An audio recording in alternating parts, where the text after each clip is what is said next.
Bonjour, bonsoir mesdames, messieurs et bienvenue dans cette nouvelle vidéo. Je profite de l'occasion pour dire une fois de plus, bonne année à tous mes chers abonnés et bonne année à tous ceux qui vont s'abonner à la suite de cette vidéo.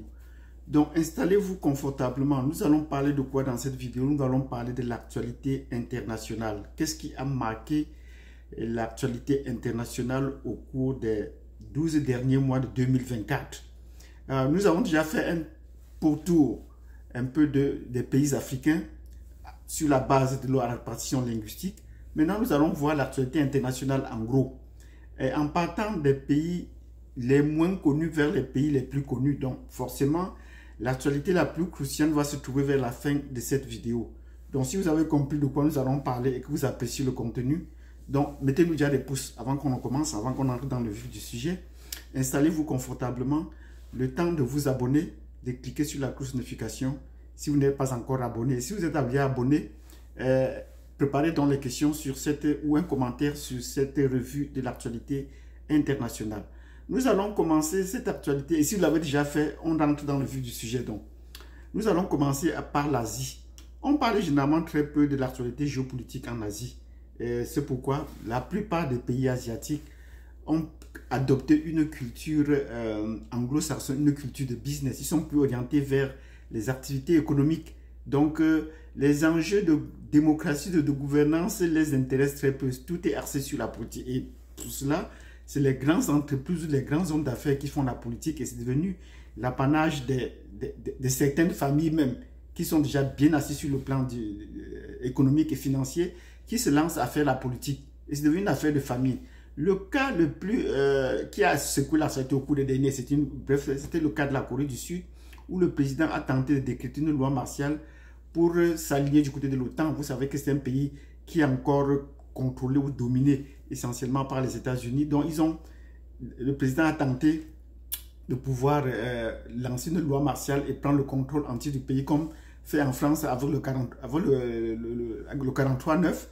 Mais cela n'est pas passé. Et cela a poussé plutôt à sa destitution. Donc voilà le cas de la Corée du Sud. On va voir les autres jours comment cela va se dérouler. Le peuple a tenu ferme et est parti et a maintenu jusqu'à la fin sa pression sur le pouvoir politique pour qu'il démissionne. Et vous savez, dans ces pays, ce sont les grandes compagnies que vous connaissez qui font généralement et défendent les présidents. Donc avec leur appui, ça ne pourra pas manquer de passer. Donc, on va voir un autre pays asiatique dont on parle aussi très peu, c'est les Philippines. Oui, est-ce qu'il y a une population noire aux Philippines? Oui, mais on en parle très peu. Il y a une population noire aux Philippines. Les Philippines n'est pas trop parlé, mais on les appelle, cette population noire, les négritos. C'est les anciennes populations, parce que tous ceux qui sont de couleur claire, avec les cheveux lisses, ne sont arrivés là sur l'île qu'après. Ben, sinon, ils ont trouvé sur l'île une population noire. Cette politique est dominée par l'histoire. Il faut connaître un peu l'histoire des Philippines, c'est un peu important de savoir.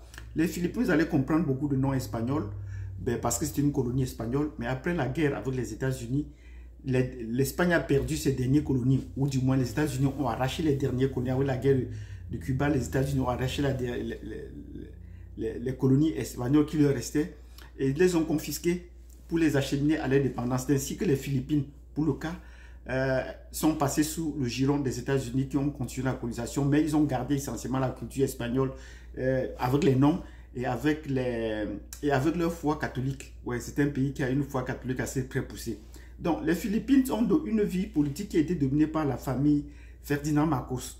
Et tout récemment, la famille Marcos est revenue au pouvoir avec l'allié de la fille de l'ancien président, mais ils n'ont pas pu tenir. Donc, c'est une guerre de famille à couteau tranché. Le président a poussé la vice-présidente à démissionner et ces deux familles opposées et ils vont jusqu'à ce que promettent la mort les uns les autres.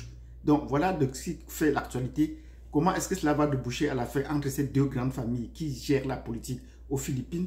Nous allons en revenir pour en reparler. C'est un pays dont on parle très peu, mais c'est très intéressant de comprendre le cas de la politique aux Philippines parce que maintenant que c'est un pays proche des États-Unis, de la Chine, il faut comprendre ce qui se passe autour des pays qui sont proches de la Chine, si ils sont aussi menacés dans la mer de Chine ou pas.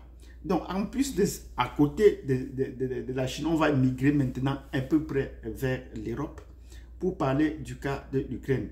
Depuis qu'on avait été au début de la guerre d'Ukraine en 2022, on nous a empêché de parler de cette guerre d'Ukraine au point d'être un peu au point d'être un peu, au point d'être démonétisé ou au point d'être, bon, maintenant qu'on a laissé un peu libre cours parce que, bon, les choses vont dans un sens de l'intro, mais on ne peut pas aller jusqu'à contredire entièrement tout ce qui se passe. C'est devenu officiel que ce pays a coupé le gaz à l'Europe. Donc maintenant, les Occidentaux qui traînaient plutôt qu'il fallait soutenir ces pays dans cette guerre n'ont pas pu tenir. Ils n'ont pas tenu leurs promesses. Et en coupant le gaz à l'Europe, depuis le 1er janvier, c'est officiel, que va devenir l'Europe sans le gaz russe?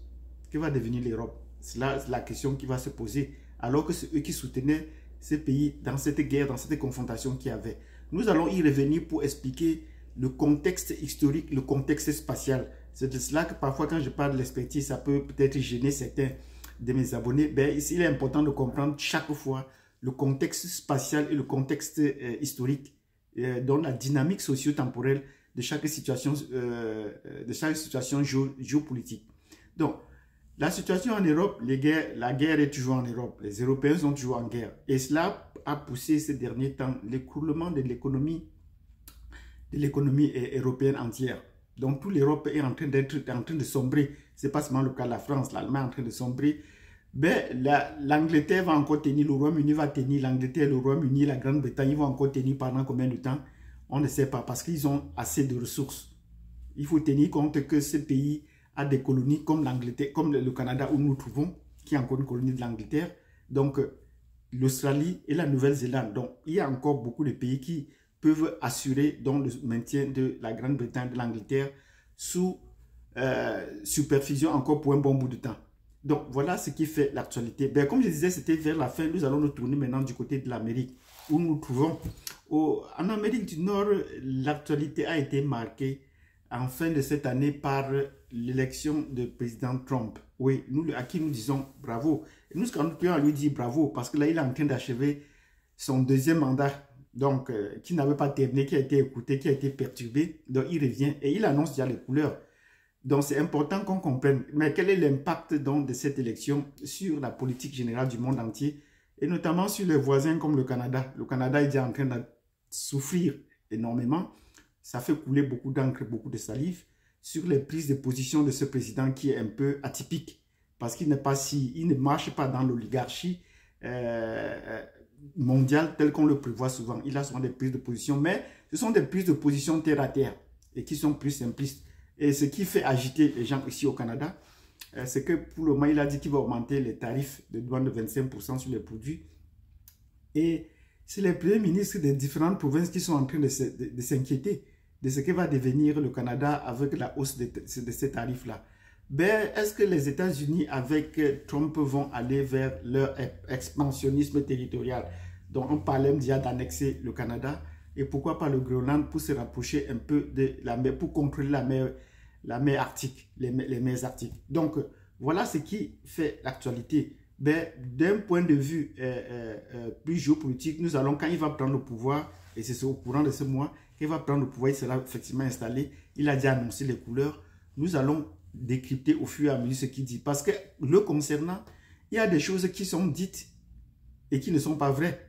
Et il y a des choses qui sont vraies, mais qui ne sont pas dites concernant le président Trump. Parce que lui, il a des prises de position qui font parfois, qui ne vont pas dans les droites lignes des médias. Donc, on va essayer de fouiller un peu dans ces milieux religieux, parce qu'il est très religieux, il est très spirituel, il est très religieux, et on va essayer de comprendre comment est-ce qu'il fonctionne par là. Donc, si vous avez apprécié le contenu de cette vidéo, mettez-nous des pouces, abonnez-vous si vous n'êtes pas encore abonné, et laissez-nous un commentaire. Donc, c'est important que chaque fois je rappelle à certaines personnes, ce que je rappelle ici, que j'ai une expertise, à moins que quelqu'un d'autre peut prouver le contraire. Et si vous avez cette capacité à pouvoir évaluer, dites-le moi, ce serait tout un plaisir qu'on échange. Je vous dis toujours que pour moi, je suis très à l'aise qu'on échange parce que je suis également là pour enseigner. C'est ma profession. Je suis enseignant de profession. Donc, merci d'avoir suivi cette vidéo. N'oubliez pas de nous mettre des pouces, de vous abonner et de cliquer sur la cloche de notification et de poser des questions s'il en faut. Bonne journée et à tantôt.